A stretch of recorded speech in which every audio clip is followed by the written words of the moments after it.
மாதுரை நமகா சென்னை அடையார் சர்வசக்தி பீடத்திலிருந்து அருள்வாக்கம்மா ரேணுகா தேவி.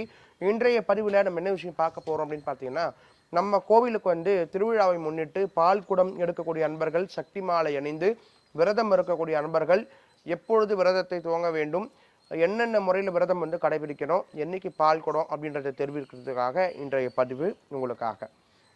நம்ம ஆலயத்துடைய 2025ஆம் ஆண்டு மயான கொள்ளை பிரம்மோற்சவத்தின் திருவிழாவானது இந்த ஆண்டு வெகு விமர்சையாக நடைபெற இருக்கிறது. இந்த வருஷம் ரெட்டிப்பு சந்தோஷமாக நம்ம கோவில் மயான கொள்ளையோடு சேர்த்து தீமிதி வைபவமும் இந்த வருஷம் நம்ம கோவிலில் நடைபெற இருக்கிறது.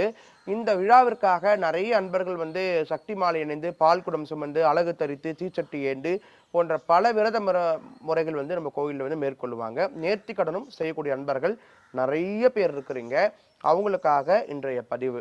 அதாவது உங்களுடைய நேர்த்தி கடன் எதுவாக இருந்தாலும் சரிதான்.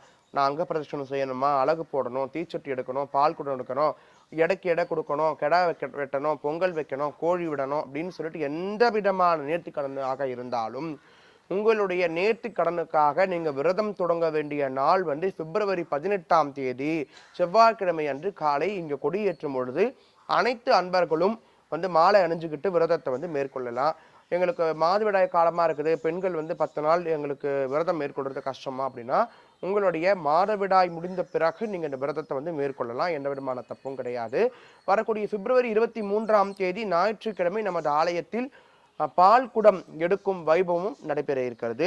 இந்த பால் குடத்துக்கு 2 நாள் முன்னாடி மாலை போட்டு விரதம் அந்தந்த நேர்த்தி கடனை உரிய நாளில் செலுத்திய பிறகு மாலையை நீங்கள் கழட்டிக்கலாம், விரதத்தை முடிச்சுக்கலாம். இல்லை நாங்கள் பிரம்மோற்சவம் முடியும் போது தான் நாங்கள் மாலையை கழட்டுவோம் அப்படின்னா அதுவும் உங்களுடைய விருப்பம்தான். 10 நாள் விரதம் இருந்து அம்பாளை நேர்த்தியா வழிபாடு செய்றீங்க அப்படின்னா அடுத்த வருஷம்குள்ள உங்களுக்கு நல்ல செய்தி நிச்சயமாக இருக்கும். மேலும் புத்திர பாக்கியத்துக்காக புத்திரக்கனி உதிரக்கனி வாங்கக்கூடிய அன்பர்களும் இந்த 10 நாள் விரதம் இருந்து அன்னையை தரிசிக்கிறது, அன்னையை போற்றி வணங்குவது மிகவும் அவசியமாகிறது. சக்தி மாலை விரதம் ஏற்கொள்ளக்கூடிய அன்பர்கள் என்ன செய்யணும்னா, காலையில மஞ்சள் போட்டு குளிச்சுட்டு, ஆணாக இருந்தாலும் பெண்ணாக இருந்தாலும் குளிக்கக்கூடிய நீரில் மஞ்சள் போட்டு குளிச்சுட்டு மாலை அணிஞ்சுக்கிட்டு பெரியவங்க தாய் கையிலையும் மாலை அணிஞ்சுக்கலாம், குருநாதர் கையிலையும் அணிஞ்சுக்கலாம். வயசுக்கு பெரியவங்க யாரா இருந்தாலும் அவங்க கையால சக்தி மாலை அணிஞ்சுக்கலாம். கோவிலில் போயிட்டு பூசாரிங்க கையிலையும் மாலை அணிஞ்சுக்கிட்டு, அடையாறில் இருந்தீங்கன்னா நம்ம கோவில்லேயே மாலை போட்டுக்கலாம். பக்கத்து ஊரில் இருக்கவங்களும் கோயிலில் மாலை போட்டுக்கலாம். மாலை அணிஞ்சிட்டு என்னால் விரதம் இருக்க முடியும்னா ஒருவேளை உணவை தவிர்த்துட்டு விரதம் இருந்தாலே போதும். நான் முழு நேரமும் இருக்கிறேன்னா அவங்களோட விருப்பம். தயவு செய்து விரதம் இருக்கக்கூடிய அன்பர்கள் அவங்களுடைய நேர்த்தி கடனுக்கு தகுந்தது போல, அதாவது நான் அழகு போட போறேன் அப்படின்னா அந்த உடல்ல வலு இருந்தால் தான் நாங்கள் அளவு போட முடியும்.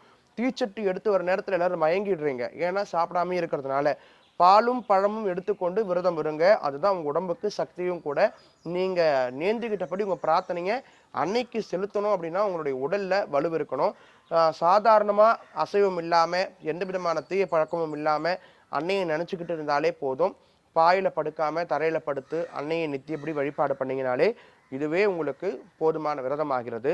இந்த விரதம் சம்பந்தமாகவோ பால் குடம் எடுக்க விருப்பப்படக்கூடிய அன்பர்களோ தீச்சட்டி எடுக்க விருப்பம் இருக்கக்கூடிய அன்பர்களோ எங்களுடைய ஆலய அலுவலகத்தை தொடர்பு கொண்டு உங்களுடைய சந்தேகங்களை கேட்டு தெரிஞ்சுக்கோங்க. இன்றைய பதிவு சம்பந்தமா கருத்துக்கள் வரவேற்கப்படுகிறது. உங்களுடைய கருத்துக்களை கமெண்ட்ஸ் மூலம் எங்களுக்கு தெரிவிங்க. நிச்சயம் பின்வரக்கூடிய பதிவில் அதுக்கான விளக்கத்தை கொடுக்குறேன்.